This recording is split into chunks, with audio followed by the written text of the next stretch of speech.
Welcome, everybody. This is the Rotary E-Club of Silicon Valley, and every week we bring you the stories of people who make the world around them better in all sorts of ways, locally, globally, and digitally. We are particularly impressed when that focus on what's possible in terms of service, whether it's innovation, entrepreneurship, education, some combination of those, something totally different but interesting as well, is something that has taken a particularly creative turn. And we are especially honored to have as our guest tonight, as it turns out, Mechai Viravaidya. He has been doing work in Thailand for decades to first bring creative approaches to family planning that has proven remarkably successful, translating that work into all kinds of strong efforts to reduce the effects of the AIDS crisis in the 90s and which resulted in an incredible reduction in infection rate. He brought this same energy and insight to microcredit and entrepreneurial possibilities for people in rural parts of Thailand, and then brought that same creative spirit to education with the establishment of the Bamboo School in 2008. This is just a small portion of the many wonderful things that occupy his bio. You are welcome to pause this podcast as you might be listening to it, or this video if you are on our YouTube channel or our SiliconValleyRotary.com page, and read the entire thing. But it is our extreme honor and pleasure to have with us a true visionary in the creative service department, Mechai Viravaidya. Thank you so much for taking your time, and we welcome you to the Rotary E-Club of Silicon Valley. Well, a very warm welcome to Thailand, all the Rotarians in other parts of the world. I'm really honored and delighted to share some time with you by talking about a school as a gateway for social and economic advancement in surrounding communities. There's so many schools around the world which are not being used to make humanity a better place. So this is just one of them. So we started our work 50 years ago, and then the Bamboo School 15 years ago. And so it's a school to create social and economic empowerment in surrounding communities. And you can see that they have a Hasbro sign, because Hasbro has been very helpful in getting us to keep on running many things in the school and many other organizations. So we want to make our school a genuine and lifelong learning center for all members of the community, not just only for the students. So teachers and students are also trained to be multi-purpose community development workers. And our development strategy is to work through the teachers, the students in the school, into the villages, and then into the households to get them going. So we take care of 15 villages amounting to about 6,000 people. So the Bamboo School also has life skills and occupational skills, in addition to the academic skills of a regular education institution. So the objective of the school, it's a secondary school, is to foster good, honest citizens and change makers. We have enough corruption around us around the world. And all 180 students are boarders from different parts of the country, including some from Cambodia, Laos, Vietnam, and Myanmar. And this is the world's largest bamboo geodesic dome. All Americans would know. Buckminster Fuller, the design of it all. But there are bigger ones in America and the rest of the world, made of steel. But made of bamboo, this is the largest one. And again, with much help from Hasbro as well as Salesforce to get our activities going. So the dome can accommodate 500 people, and students at this school help to manage the school, led by student government and student committees comprising students from all grades. So they help to run the school. They don't waste time on mobile telephone. They're only allowed to use mobile telephone for 1 hour per week. And this is a government meeting. They're elected and developing leadership skills. And students are responsible for all purchases in the school: software, hardware, food, vehicles, all student admission. So they interview incoming students, and they also interview incoming teachers. So they're involved in their own future as well. And so here's us checking on food prices in the market at 4 in the morning every 2 weeks to check with the competitor's price. And also we have a student audit committee, just like any company. The students purchased motorcycles, the teachers went along to be with them. And so here's students interviewing incoming students, prospective incoming students. And they ask many, many questions. And then they decide who should be permitted to enter. And again, empathy is very important. All our students must sit in a wheelchair 1 day per month. And they came up with the idea that wheelchair people can also grow vegetables. So this is using wheelchair and cement rings to grow vegetables. So the wheelchair, you can lean down and grow vegetables as well as rice. This is designed by grade 10 students. And also it's colorful. So we use for people who are poor, little land, little water, and little labor. And again, using recycle, car tires, and many other things. So loans are also provided to students to be involved in all types of businesses so that when they leave school, they will have many, many skills. This is one of the mushroom businesses done by the students. It's a very rewarding vegetable program. Also bean sprouts.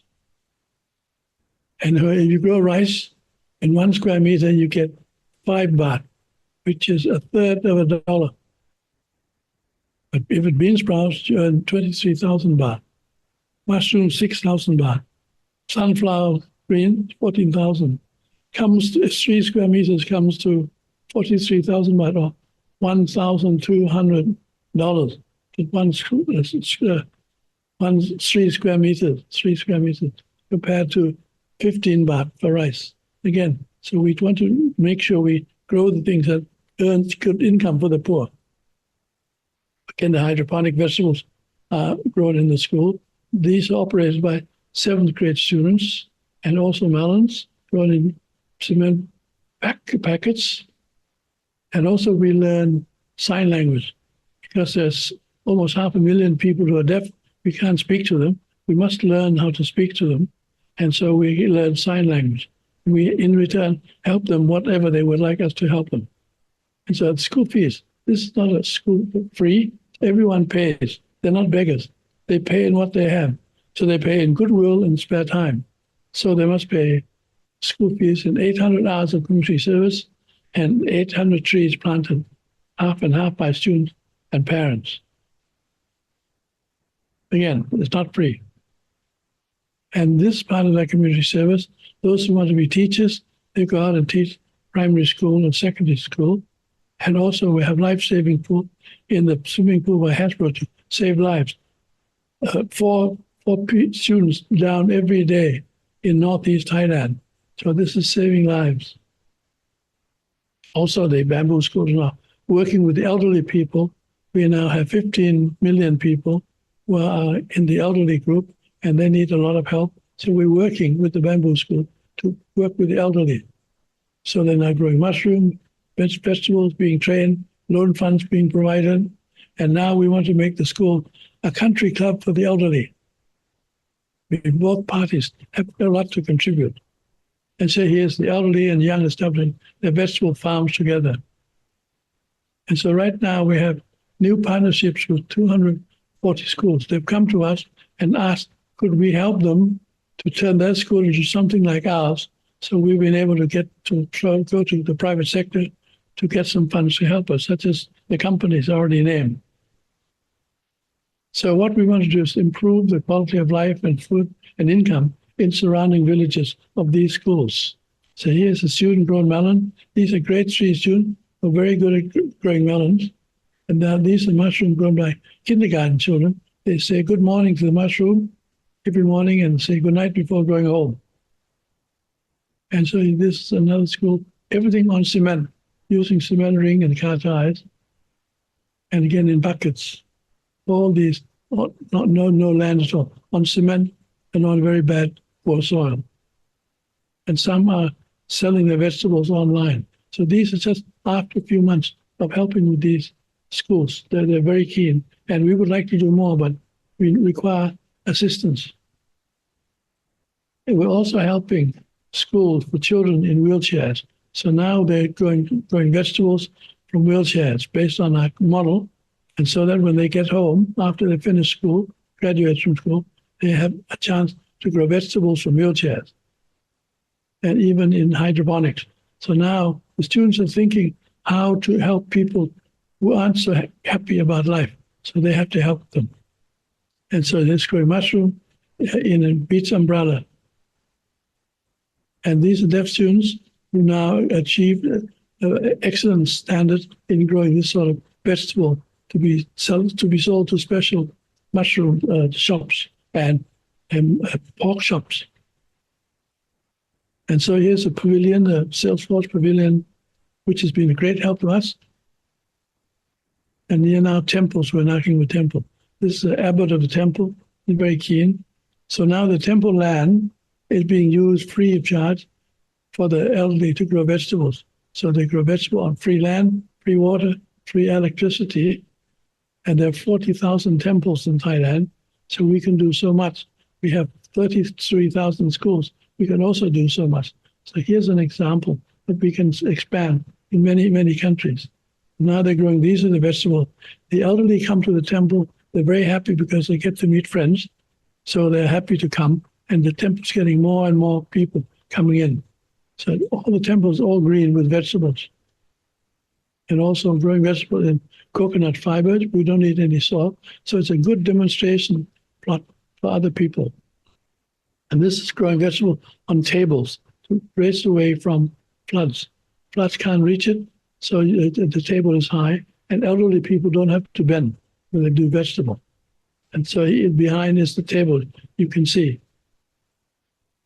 And students in our school are now working with the temple to help build accommodation, because some of the people, some of the women who are living alone in the villages need to be together. So we're building rooms for two in the temple. And so they will stay there, they will have food from the temple, healthcare from the local health center, and be with friends to grow vegetables. So they're contributing. So this is probably a very good end to elderly life, to be in a happy place. So this is being copied by many other temples, and we hope to be able to help more. And so these are the students helping to build, and now the work in progress should be finished within about a month. And this is what the rendition from the artist looks like. So the other one is food and income security for people in hospitals. They have elderly people in hospitals who are sick, but who are also poor. The hospital asks us to take care of the poor, and we'd help them to grow vegetables at home and vegetable farm at the hospital itself. Here's the vegetable farm beginning at the hospital. It's now green. The vegetables come out, and the bean sprouts come out every 3-4 days, mushroom every day, so that it's constant income for the hospital and for people to buy and people to sell, and they can come to the hospital and learn how to grow vegetable as well as getting some treatment for sickness. And so here's a picture of produce from the hospital. Top left is the director of the hospital, and the rest is of the people buying and selling at the hospital. So this has now become good. We have 7,000 of these health centers. And again, it's another way of reaching out to the community. So you have a school, 32,000, you have temples, 40,000, and you have hospitals, about 7,000. So this is a way of adding to rural community development by getting the community involved. And so we've had some people come. We have the BBC and the PBS American has come out twice to interview the school and the people, and it's on record. And so basically, we believe that you can do many, many things through the school into the community, be it in education, lifelong learning center, agricultural schools, business skills, loan fund, empowerment, healthcare, elderly care, environment, anti-corruption, youth activities, reduce inequalities, and even early child development. So all these things can be done through the school. And the United Nations has been very kind to us and said that we are doing most of the 17 Sustainable Development Goals, but we tell them that's not enough. We have 4 additional. 1 is empathy and sharing. 2 is rule of law and democracy. The third is honesty and no corruption. But if you don't get rid of corruption, the poor will always be there. And the other one is family security. Take care of your own family. Don't expect the government to take care of your security. So these are the four things we have added. And so as a result, this is what the UN has said about the bamboo school, and we hope that they will not change their mind. And so in the US, we have a 501c called the Population Development International, PDI, which is a charitable organization, tax deductible. If anyone's interested in contributing in any way or finding out more about it, please do so. We'll be very happy to listen to you. And so that if you want to send any donation, these are the things you can do. This will be left on tape, so you can look at this later on. So thank you very much for giving me this time, and I hope that you will have learned something, and if there's something I can help you with, please let me know. Mechai, that's amazing. I love the creativity that you bring to the work that you do, both with the school and with the other elements of your long history of service to the community. One of the themes that comes through so strongly in your work is the theme of partnerships. Did you find that there was something about how you approached partnerships that was especially successful as you sought to get different groups involved in the population efforts early on, and then finally all the way through to the educational efforts you have now? Well, I learned probably from being away from home. I went to school in Australia, so I had to learn how to communicate and find partners with people who will be kind to you, to be friends. So that was the beginning. And then when I got back, I was working as an economist, but I also taught at university. So I learned how universities work. I was in the government. And then I had a radio program every night for 6 nights of the week. So I learned about how to work on radio and also on television. I was a sort of a television soap opera star. So in between, I learned how to operate with people, elderly people, young people, educated, and so on. So to learn how to communicate. And you need partnerships. You need partners to help. You can't do it alone. And But we love that. those partnerships, those successes, it is so common that when someone is successful with the things they do, they generate a certain kind of opposition. You seem to have quite cleverly found a way to work with anyone who might have found fault in some way with what you do. And so when you think about your experiences in Thailand, is there something about your approach that has made it Well, easier? probably the first one is to realize that change or development is the disturbance in the socioeconomic patterns of the lives of people. Any change in any country. So recognize that and slowly work behind it. Never argue with somebody who says no. Take no as a question, not as an answer, and go back to them. Maybe you didn't explain it well, but don't give up. Don't, and also, where possible, use humor. If they laugh with you, it's very difficult for them to be against you. So these are the things. Give them time and let them have a say. The other one that's very important, if you're helping, say, women in Thailand on birth control, we get them to help us. They were able to distribute contraceptives as shopkeepers. Get them to be involved. Don't just do everything yourself. You're no Superman. They're the ones who make it work. I think that faith in others is another recurring theme in your work. The idea that you can get the military to work with you, or cab drivers to work with you, or the list goes on and on. As someone who has seen your TED Talk from 2010, the central role of humor is an obvious piece of that. Is that what you would point to as something that becomes an important part of how the children are educated at the Bamboo School as well? Well, I've not been able to try to sell anything evil. I believe what we were trying to do was to introduce positive changes. And once people recognize that, they put down the red flag and listen. And they can join in fine. If they don't join in, that's all right. So we never oppose them. And so in the end, they come around to say that it must make sense. And the students are also in the same thing. We get them to do many things that, for instance, we we sing the national anthem in all schools in Thailand at 8 a.m. in the morning. And I said to the student, why do we have to do that? There's no law. Why don't we sing it in the afternoon after school? So that's what doing. The nation's still there. I don't have to rush to it.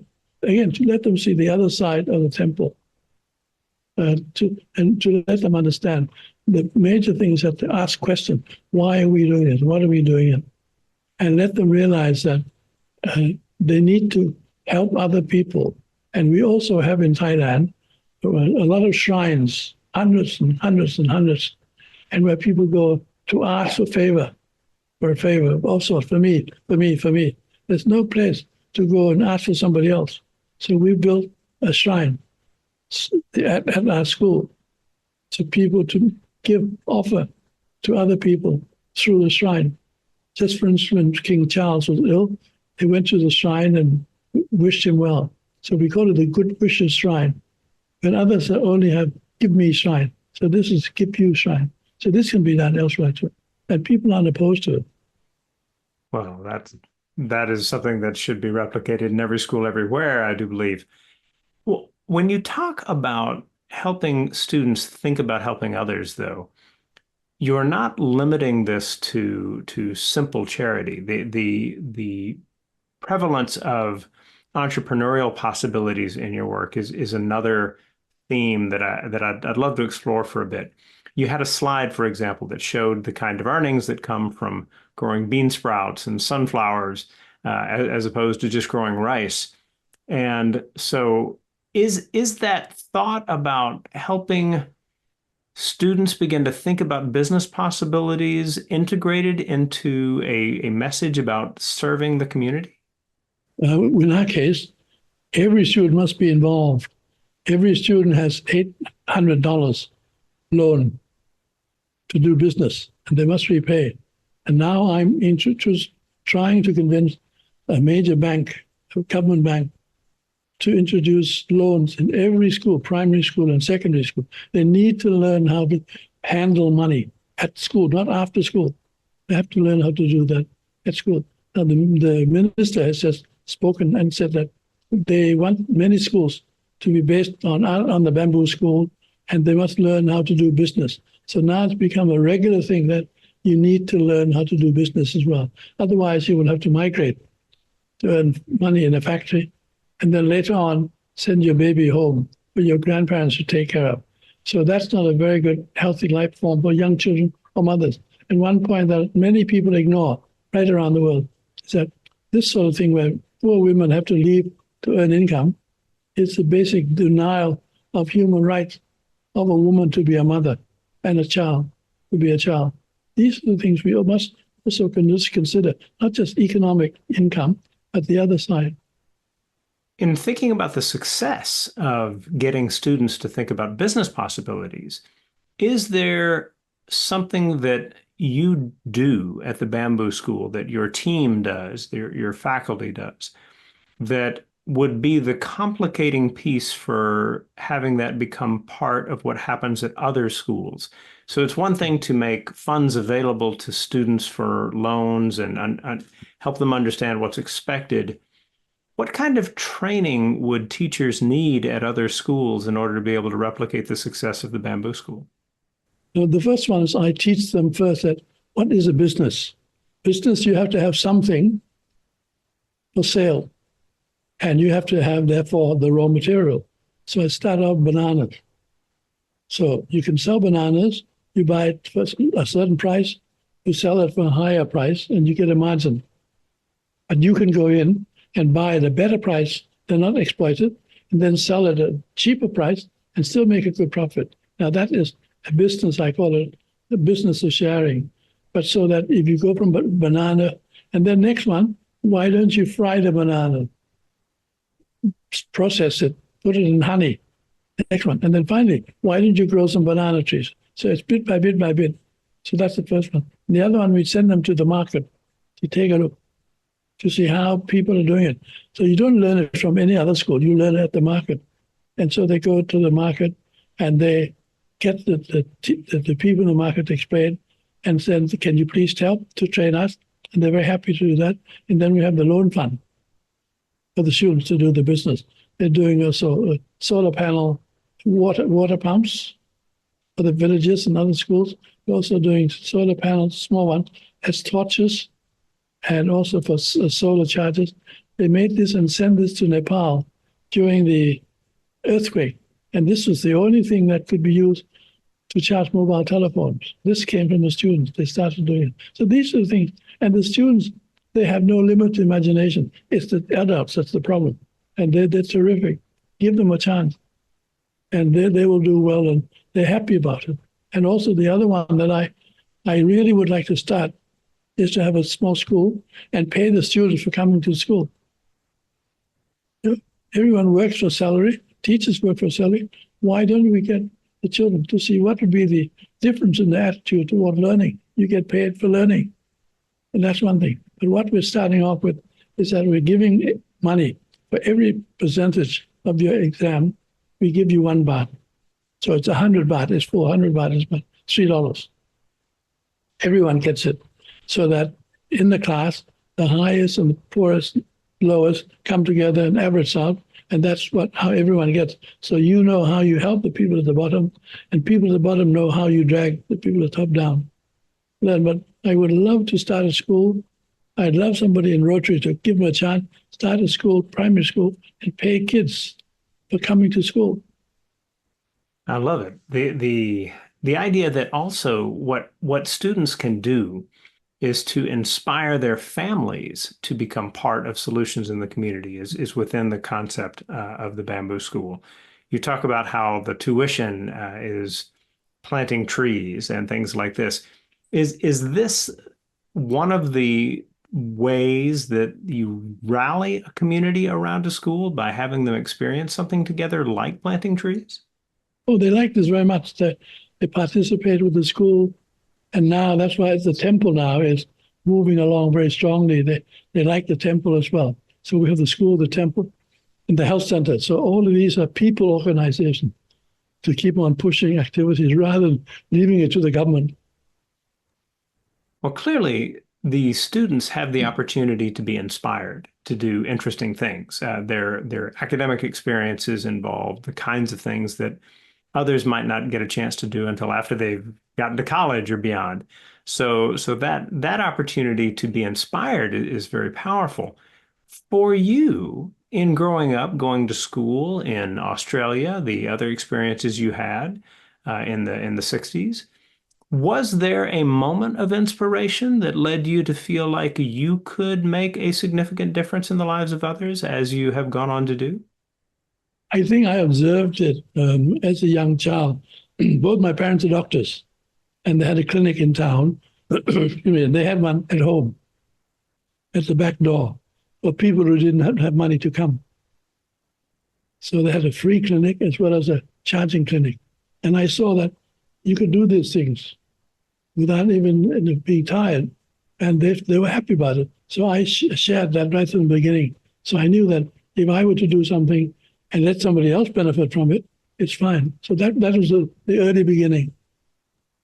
I think it's important that parents should show kids about sharing. And I'm proposing that we teach about social entrepreneurship in every school, from primary school upwards into secondary school.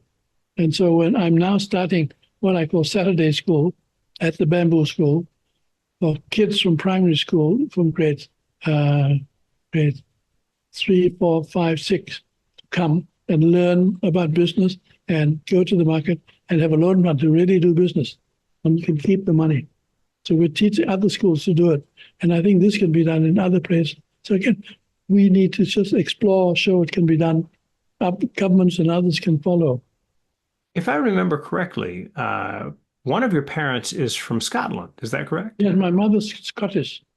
And so having grown up not just in a home where there are two professionals, but two people of different cultures, how has that informed how you worked your career, and especially in terms of the service that's a part of your career? Very interesting. My mother would speak to all of the 4 children, me too, in English, and we would reply in Thai because we didn't know English. And so she understood Thai, but she would never speak to us in Thai, in English. And sometimes I would ask my sister, who was older and knew more English, ask, what did mother say?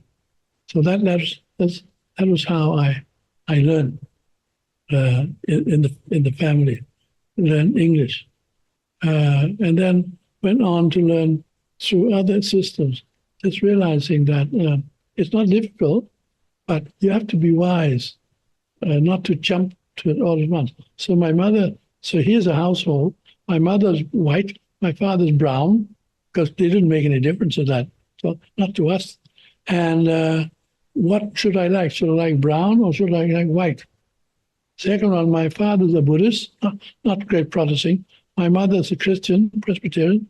What should I be, a Christian or a Buddhist? Most kids don't choose their own religion. Their parents choose for them. So in our case, let them choose their own. So we went to both a Christian school and Buddhist school, and they said, you decide what you want to be when you're old enough to decide. I still haven't decided. I still like both religions. So I'm telling kids at school, why can't you have two religions? Why can't you have two religions? Why only one? You have two cars, you have two friends. Why can't you? So the kids are beginning to say. So we're getting to learn about other religions and accept the good thing. You can have three religions even. Again, these can be done for the kids.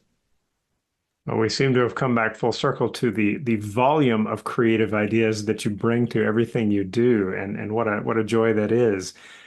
My name is Rushton Hurley. I am in San Jose, California, and I am proud to be part of Rotary. So many people in so many places working to make the world better. And I think we can all take as inspiration the kind of drive to make amazing things happen that Mechai has told us about today. Mechai, before we finish, we always hand it over to the speaker for the final word. What would you like people to have clearly in mind as they finish watching this video or listening to the podcast? Well, first of all, thank you very much for including me in your life, a part of your life today. And I hope there's something that you can share and encourage each other and encourage me. So you can write to me and say, look, why don't you do this or that? Or ask questions. We'd be delighted to communicate. And if there's anybody there who's interested in wishing to join us in providing a better quality of life of people in our part of the world and the Bamboo School and what we're doing to explore the development of activities, we'd be delighted to work with you and be very grateful for any assistance that they can offer. But more importantly, if there's people who want to come out to Thailand to volunteer, have a holiday, we'll take care of your food, accommodation, and you can have a good time. So if there are people who retired who want to have a bit of good time, come and learn about here. I know retiring in America is good, but trying retiring about here. So that's another one I'm doing it. So we want the elderly people to help elderly people. Thank you very much for having me. Absolutely our pleasure. Thank you, everyone who has taken your time to watch or listen to this program, and we will see you next week. Thank you.